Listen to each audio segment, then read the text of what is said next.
My dream com true भन्दै यो सामान खोल्ने उमेर त होइन, तैपनि आफ्नो रहर पुरा गर्न र आफ्नो ड्रिम कम ट्रु गर्नलाई उमेरले छेक्दैन रहेछ।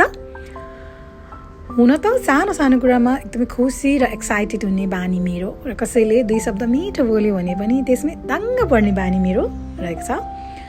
र यो ड्रिम कम ट्रु धेरै अगाडि पनि गर्न सक्थेँ, कसैले रोकेर नभएको पनि होइन, कसैले छेकेर नभएको पनि होइन। हरेक चिजको चाहिँ समय आउनुपर्ने रहेछ।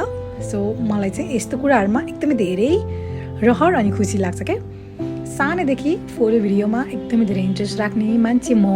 त्यसपछि म मोबाइल टेक्निसियन पनि हो र मेरो मोबाइल पसल पनि थियो र यतिकै रहर लाग्ने त भइहाल्यो। अहिले मेरो पेसा व्यवसाय परिवर्तन भएको छ, तैपनि त्यो फोटो भिडियोमा लिएर आउनुपर्ने रहेको छ। सो मलाई यो चाहिँ मेरो साथी जस्तो एकदमै चाहिरहेको थियो र अहिले म धेरै ठाउँ ट्राभल गरिरहेको छु र त्यसको लागि र त्यहाँ भएका एक्सपिरियन्सहरू आफ्नो साथ राख्न, मेमोरिजहरूलाई सेभ गर्नको लागि पनि मलाई यो साथीको रूपमा चाहिरहेको थियो र मैले पुरा गरेको छु। र हजुरहरूको सपना पनि पुरा हुन् है।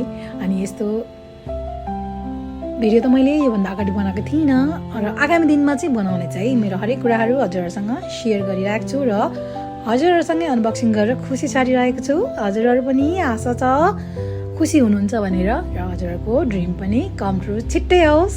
हजुरहरूको दिन शुभ रहोस्, मङ्गल रहोस्। धन्यवाद।